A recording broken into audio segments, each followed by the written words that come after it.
Hello, hello, hello everyone! It's April here, bringing you a spooky episode of Rescue and Recreate, the series where I take a TLC American Girl doll and basically turn her into a brand new doll.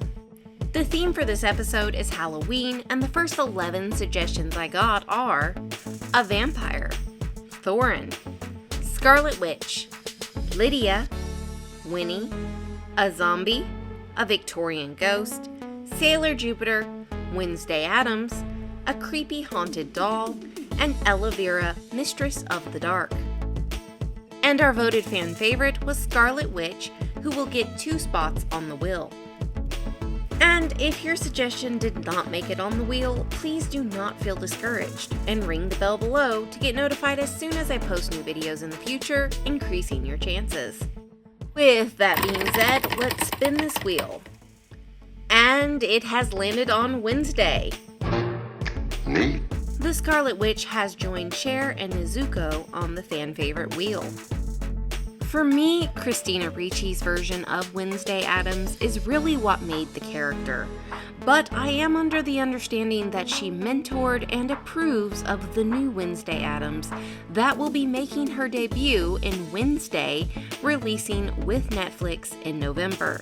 So I will also try to be supportive by basing this Wednesday off of the newer version, and hopefully I don't regret that decision come November. The new Wednesday is played by Jenna Ortega and looks like this. I demanded a wig from Dallas Doll Co. I ordered it. And I got a TLC doll befitting this episode on the way. This is the general look I am planning to recreate, so let's take a stab at shopping for the stuff that I need. I didn't get a lot of footage at the store, but check out my drive to the store. Do you see how disgusting my windshield is? Oh yeah, and here's the footage of her cutting the fabric for the dress, and if you squint your eyes so hard that they're actually closed, it almost looks like 2 things cutting the fabric. Like if you imagine it with your mind.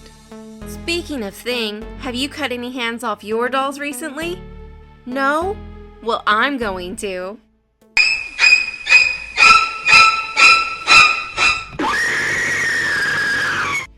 And just like that, Thing was born.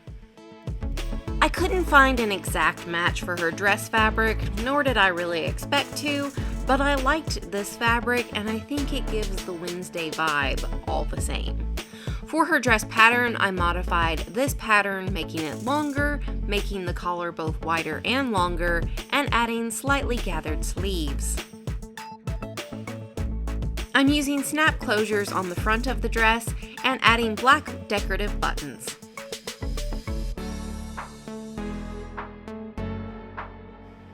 To give this boxy dress a similar silhouette as hers, I'm going to gather and stitch the fabric on the top of her dress as close as I can to what I see in this picture. The TLC doll has arrived, so let's take a look. I'm thinking someone was planning to fix this girl up and decided not to mid-project. There is a white substance on her arms and legs that I believe is dried acne cream.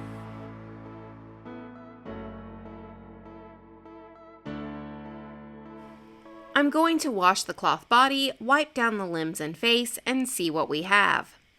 If it was acne cream, I'm going to say that it worked because I don't see any stains.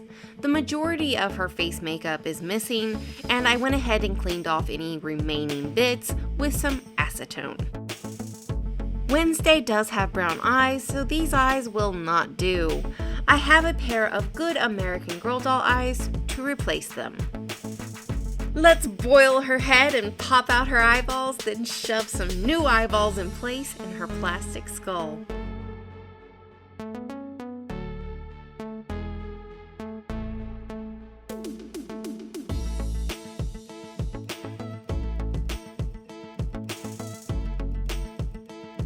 Now that she has the proper eyes in, I taped them off and added a preliminary coat of Mr. Super Clear. The cloth body is now clean, so I can restring.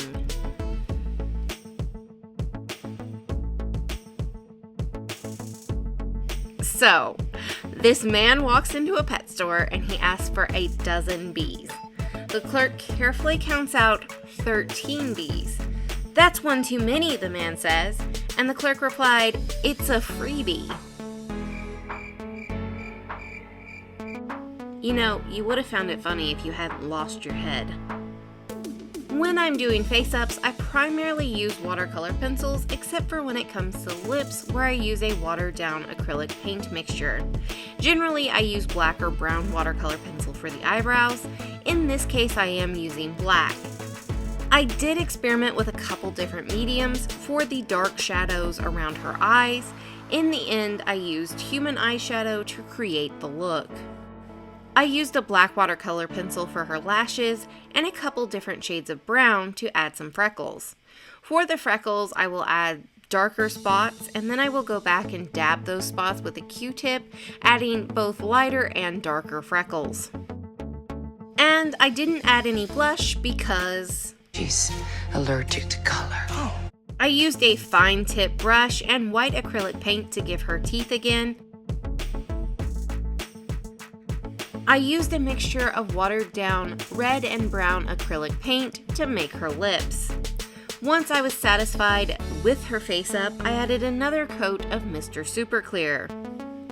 Well, after I taped off her eyes again. To complete her outfit, I ordered these tights from Amazon, and I added a pair of Ruthie's Meat Outfit shoes. Once the head was dry, I tacked the wig into place using gel super glue and styled it into pigtail braids. Please allow me a moment to interrupt to talk about the next episode of Rescue and Recreate, where the theme will be Pokémon! Gotta catch 'em all. Pokémon! I do want to note that with this theme, if you suggest a Pokémon, I'm probably going to take more of like a creative liberty in designing an outfit based on that Pokemon than trying to make a doll actually look like a Pokemon. Maybe. I don't know. We'll see. It has been a little while since we took a field trip for a photo, so I decided to bring Wednesday to what is reportedly a haunted mental health hospital. And on the way, we stopped for a bite to eat at Subway. The Choate Mental Health Center was built in 1869 and opened in 1875, originally called the Southern Hospital for the Insane. The hospital is rumored to have been haunted for years. Several underground tunnels connect the various buildings and are reportedly haunted. At least one person who has ventured into the tunnels has felt like he was touched by something. Both patients and guests have witnessed apparitions, figures and faces in the windows, and one patient reportedly was attacked by a devil dog. When the orderly opened the door to his room, the patient had unexplainable scratches all over his body. The grounds feature a cemetery with an unknown number of graves.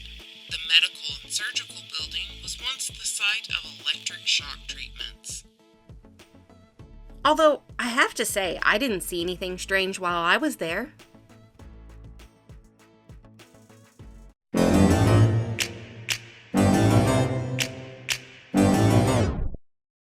Here's her before and after. And here she is next Wednesday. Are you interested in purchasing Wednesday or possibly one of my previous creations? If so, the link to my eBay shop will be in the description below. Well, that's all I have for you today. If you liked that video and would like to see more like it, please be sure to subscribe to my channel, and I hope you have an adorable day. No dolls were harmed in the making of this video. And you should always be careful that when cutting your doll's appendages off, you don't injure yourself in the process.